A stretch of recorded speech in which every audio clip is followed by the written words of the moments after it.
In the dim, drowsy hours of a suburban summer, inside a bedroom that smelled faintly of fabric softener and unshed dreams, a spider named Corvax wove his life one silk thread at a time. He was not an extraordinary spider, no exotic markings, no venom of legend, but he had the quiet devotion of a monk and the heart of a poet cursed to be born in chitin.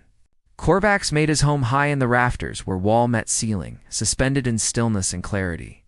From this perch, he could see the rhythms of the room the way the humans stirred under blankets. The peculiar hum of the air conditioning unit, the pulsing glow of a phone left charging overnight.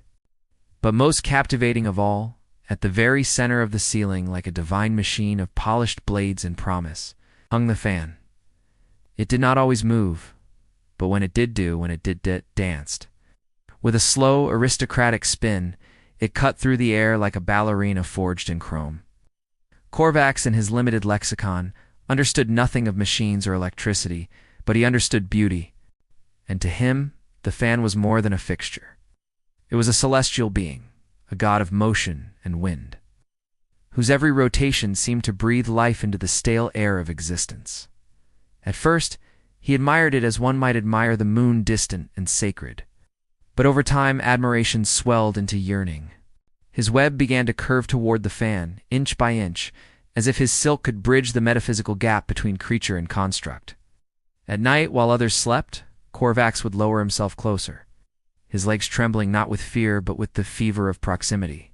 He imagined what it would be like to ride the fan, to cling to its blades as they spun through the void, to be held, however briefly, by that which he could never truly touch, and so began a love as silent as it was impossible.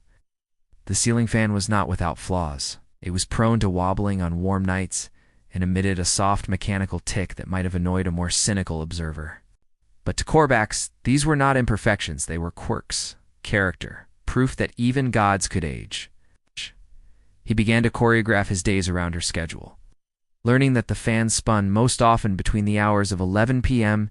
and 2 a.m., when the humans snored in the moonlight, cut soft shadows across the bedsheets.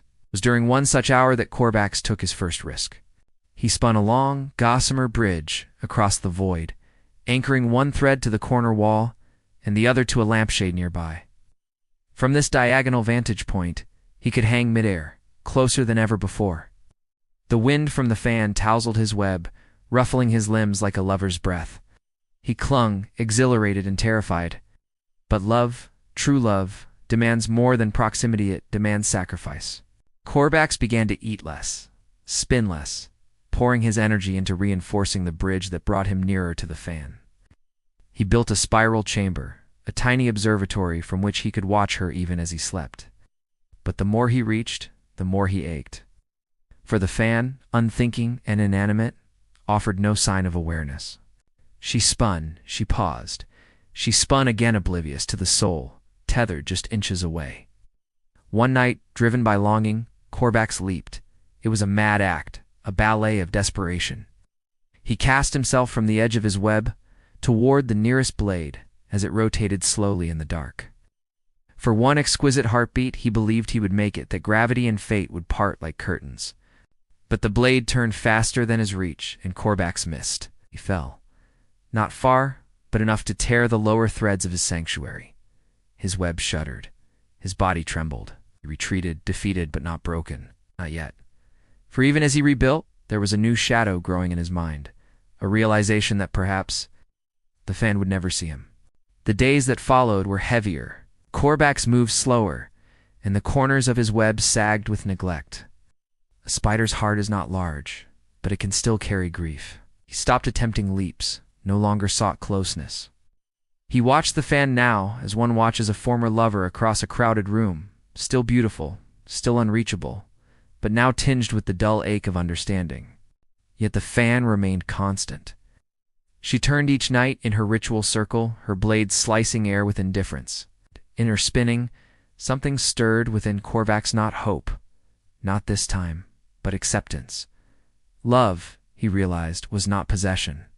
It was observation, presence, devotion, without expectation. The fan did not know his name. She never would. But she had changed him, made his little life vast with meaning. That was enough.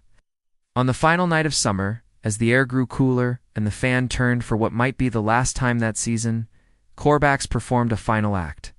He spun a single thread, silken and pure, and released it to float upward like incense. It caught on one blade, just for a moment, before disintegrating in motion. It was a gift, a farewell, a whisper from a creature who had loved beyond his world. The next morning, the human cleaned the room. The web was dusted away. Corvax was gone. Perhaps he found another ceiling. Perhaps he was lost to time.